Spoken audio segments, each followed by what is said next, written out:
Olá, amadinhos! Sejam bem-vindos a mais uma aula, mas só que essa aula vai ser uma aula de revisão. Eita, Madinha, agora eu senti firmeza, hein? Gente, eu fiquei até assim, vocês viram como é a chamada da aula? O negócio então é sério! Não, gente, é uma brincadeira, mas é sim, sério, é uma revisão. Chegou a hora de revisar, olha aí, vamos revisar conteúdos? Os conteúdos gramaticais, os conteúdos lá de literatura também. Pois a aula é a aula 22, revisão geral da unidade 1. Então vamos lá. Tela. Começando aqui, né, como já falou, gramatical e literatura. Literatura, barroco e arcadismo. E na parte gramatical, as orações subordinadas adjetivas no contexto. Legal, tranquilo. Vamos então às duas habilidades. A primeira, aluna, ao final, né, da aula, você tem que ter condições aí, né, ser capaz de compreender e aí utilizar-se dos diversos gêneros textuais presentes em situações de interação social, atribuindo-lhes sentidos, respeitando as manifestações da linguagem. Na 2, ser capaz de compreender e interpretar textos que circulam na sociedade e perceber as diferentes dimensões da leitura, o dever de ler, a necessidade de ler e o prazer de ler. Tem mais uma. Olha, eu ia fazer até um coração. Tem a 3, né, que é ler, produzir e interpretar textos em diferentes gêneros do discurso, usando as modalidades oral, escrita, olha só, adequando-os às diferentes exigências do contexto situacional. Aqui, amadinho, é habilidade. Mas já está atualizado, ao vivo e a cores. Então, aqui, vamos lá, então. Aqui, o trovadorismo. Olha só, vamos aí partir de rever o conceito. O que quer dizer trovadorismo? Trovadorismo é uma manifestação literária e aí você tá tudo certo se já entendeu isso. Só que essa manifestação literária da língua portuguesa, tá certo? Porque lembram que inicia tudo lá na Europa para depois acontecer no Brasil. E essa manifestação, ela surgiu no século XVII. Isso tudo... 12. Oh, perdão, 12, obrigada. Isso tudo na Idade Média, viu? É exatamente... período em que Portugal estava aí em um processo de formação nacional, tá? E aí então são todos aqueles fatos históricos acontecidos para que essa manifestação aí pudesse depois se fortalecer. E a literatura, ela vai ser... português. Com certeza, né? A língua português. E agora o contexto histórico pontuado para você certinho, não mais ficar perdido, né? O que acontecia na época que estava tendo aí essa manifestação. Então vamos lá. Nós temos aí 5 pontos aí importantes durante esse período. Primeiro, Idade Média, século V ao século XV, feudalismo, teocentrismo, que é o domínio da Igreja Católica, cruzadas, guerras santas, invasões de territórios, peste negra, 1/3 de toda a população da Europa foi devastada. Então aqui, ó, o movimento literário, trovadorismo que se espalhou por toda a Europa e teve o declínio no século XIV, quando começou o humanismo. Exatamente. E agora, seguindo ainda mais um pouquinho desse contexto histórico, vamos aqui, trovadorismo, ele aí corresponde à primeira fase da história de Portugal e está ligadinha à formação do país como reino independente. Outro ponto é que o conjunto dessas manifestações literárias reúne o quê? Poemas feitos por trovadores para serem cantados em feiras, para serem cantados em festas e em castelos, nos últimos séculos da Idade Média. E, por último, nós vamos ver que a poesia trovadoresca, né? Essa poesia, ela aí pode ser dividida em 2 gêneros. Nós vamos ter poesia trovadoresca lírica e também satírica, tá? Então, o gênero lírico, ele se subdivide em 2 categorias. Nós vamos ter esse gênero sendo a categoria cantiga de amigo e cantiga de amor, certo? Naquele período. E o satírico é caracterizado pelas cantigas de escárnio e cantigas de maldizer, tá certo? E assim agora aqui, mais claro para você, falando dessa composição literária, sobre como é que as poesias, elas aí foram construídas a partir, né, de temas, a partir do uso de jogo de palavras, a partir de recursos aí de linguagens, né, como por exemplo as figuras, né, de linguagem construída aqui. Vamos ver uma por uma, vamos aqui recordar com calma. Já entendeu que as cantigas, elas têm a subdivisão: cantigas líricas, cantigas satíricas, certo? As cantigas líricas, né, vamos colocar essa como um, nós vamos ter a subdivisão em cantigas de amigo, cantiga de amor, cantiga de amigo, cantiga de escárnio e cantiga de maldizer. Pronto, certo? Só que as cantigas líricas, apenas cantiga de amor e cantiga de amigo. As satíricas, cantiga de escárnio e cantiga de maldizer. Pronto, e aí você tem como destacar tranquilamente, olha só, todas essas cantigas, elas vêm na sua construção a ironia, jogo de palavras, né? Vamos ter aí a polissemia e, claro, né, sempre equívoco ali. Agora, o que nós vamos ter em cada cantiga? Olha só, na cantiga de amor tem a versão assim, os versos vassalo versus senhoria. O eu lírico é o quê? Masculino. Mulher inalcançável, mulher impossível. Na cantiga de amigo, vamos ter o vassalo e a senhoria, o eu lírico feminino e um amor saudosista, né? Sempre aí com saudade. E na cantiga de escárnio tem a tira-sarro, não cita nome, aquela que fala indiretamente sem citar o nome. E na cantiga de maldizer não quer nem saber, coloca o nome mesmo, aquela direta e com palavras de baixo calão. Beleza. E assim, olha só, o Alto da Barca do Inferno, de Gil Vicente, trouxemos na revisão para ficar bem bacana para você entender esse processo. Então, o Alto da Barca, ele foi o primeiro Gil Vicente foi o primeiro dramaturgo, né, tá? De Portugal, o primeiro a criar mesmo esse texto dramático aí para ser apresentado dentro dos castelos, né, para a sociedade. E a escrita, né, vem dizendo sobre a Idade Média, é uma passagem da Idade Média para a Idade Moderna. Vai ter no Alto da Barca, nessa obra, uma crítica, né, uma crítica à sociedade e realmente típica da Idade Moderna e religiosamente voltada para a figura de Deus, que trata lá da Idade Média. Na peça, as personagens decidem onde será a vida após a morte. Estão lá o fidalgo, o sapateiro, né, o frade, todos os personagens aqui sendo dramatizados e fazendo a crítica aí à sociedade. Beleza? E já na gramática, vamos ver aqui um pouquinho sobre os períodos compostos. Né? Vamos trazer as orações subordinadas agora adjetivas. Lembrou o que adjetivas? Adjetivo? Isso mesmo, mas agora vamos entender dentro de uma estrutura, de uma oração. Vamos lá. Então, aqui primeiramente é o período composto por coordenação, formado por orações independentes, aquelas livres sintaticamente, não tem dependência sintática. Porém, primeiro aqui, olha só, elas são coordenadas, são livres, independentes. Saímos de manhã e voltamos à noite. Saímos de manhã, já passou a mensagem e voltamos à noite também. Então, elas são livres, independentes sintaticamente. Temos o quê? Os conectivos, né? São as conjunções coordenativas, né? O E, que vai dar a ideia de adição. Vá com cuidado, que o caminho é pedregoso. Vá com cuidado, que o caminho é pedregoso. Também, aí você tem que estar explicando por que tem que tomar cuidado. Belezinha? Então, vamos aqui mostrar para vocês, né?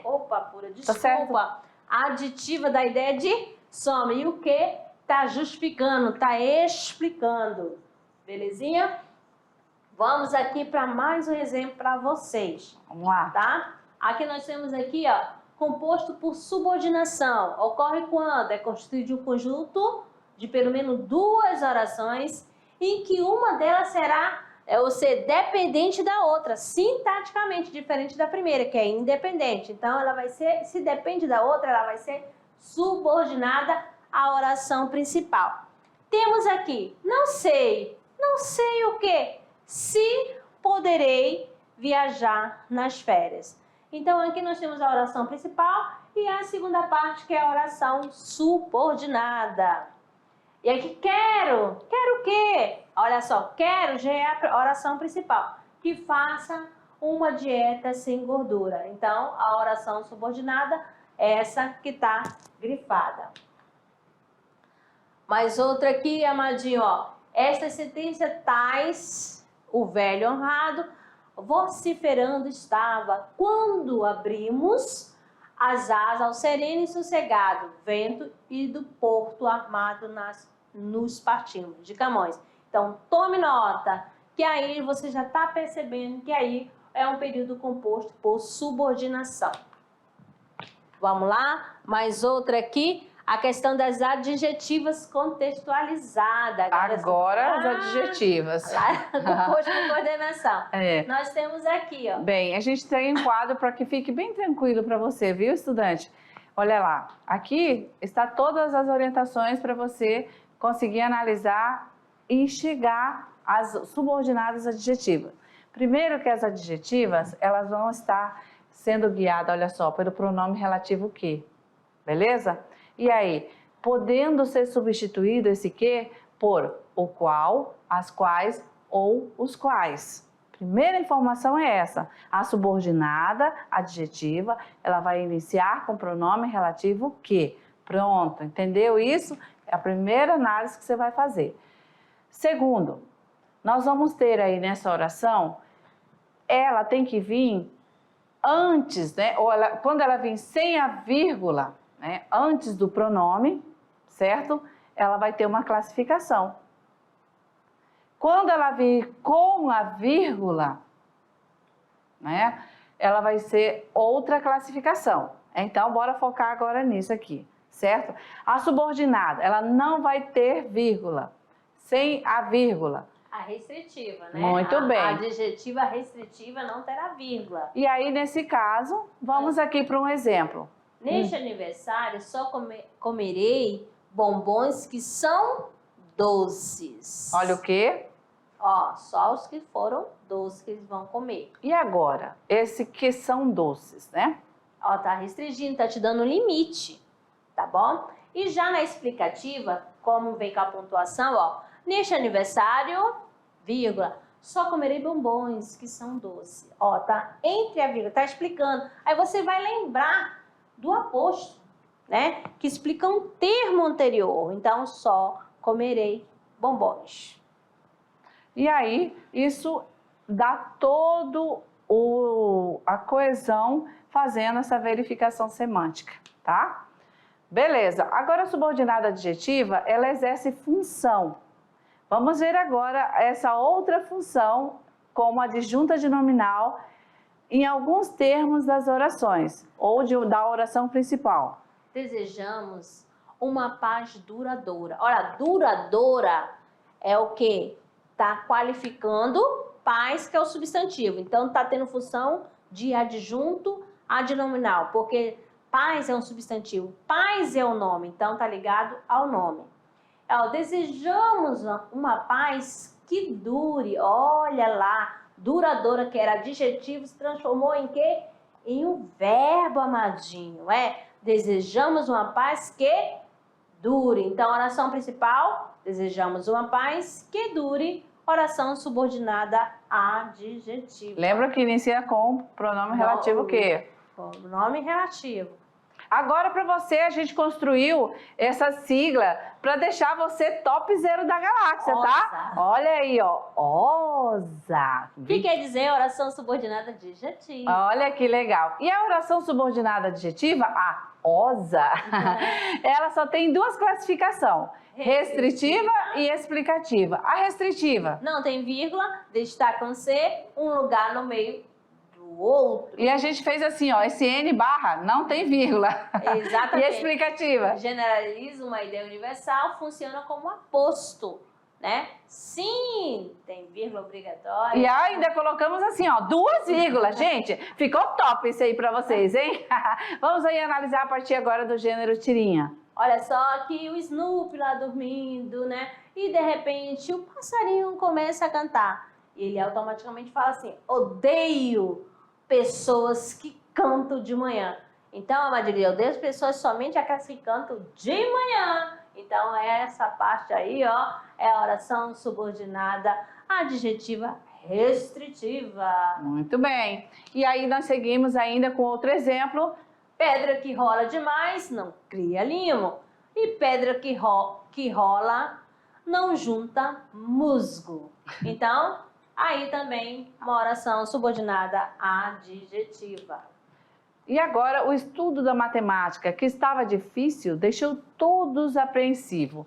Neste exemplo está muito claro. Se você seguiu lá o OSA, você já sabe. Busca primeiro a pontuação. Tem vírgula? Tem 2. Tá explicativa. Então tá aqui, oração, né? Subordinada, aí adjetiva explicativa. Próximo exemplo. Os professores que são radicais merecem ser punidos. O olho biônico na oração tem vírgula. Não tem vírgula, então já sabe que é restritivo. Ó, e lembrando sempre que a subordinada inicia com o pronome relativo que.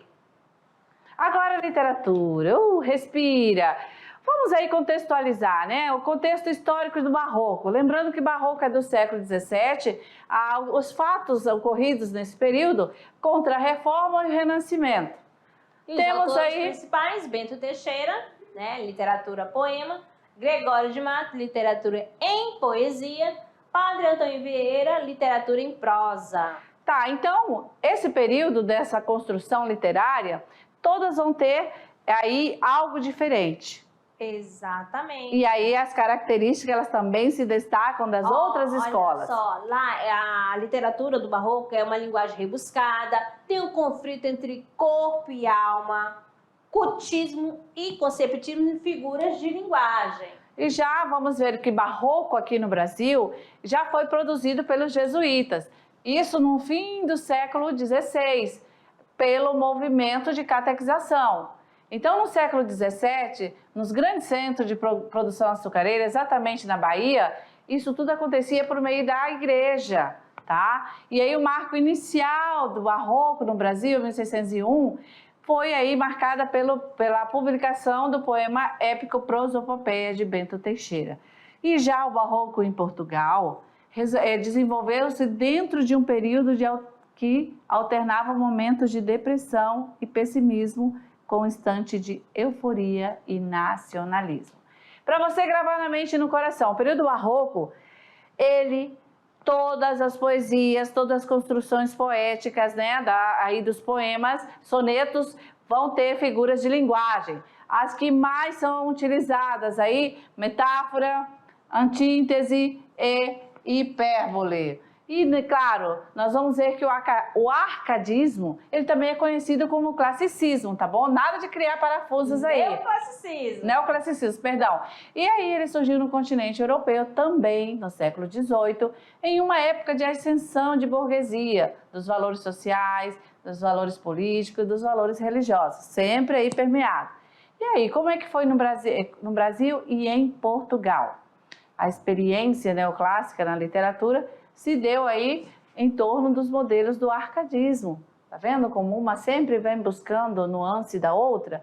E só que o arcadismo italiano, com a fundação de academias literárias, com simulação pastoral e ambiente campestre, né? Falou aí uma das características do arcadismo, que o arcadismo forte, né? Completamente diferente do barroco. O barroco é exagerado e a linguagem do arcadismo é simples. É a simplicidade. O povo quer viver no campo, amadinho. Lá, cuidado das suas ovelhas. São pastores. Carpentier. Viver o momento. E exatamente. Assim então, aqui, a gente finaliza a nossa revisão, né, da unidade 1 e uma boa avaliação. Eu sei que você vai bombar.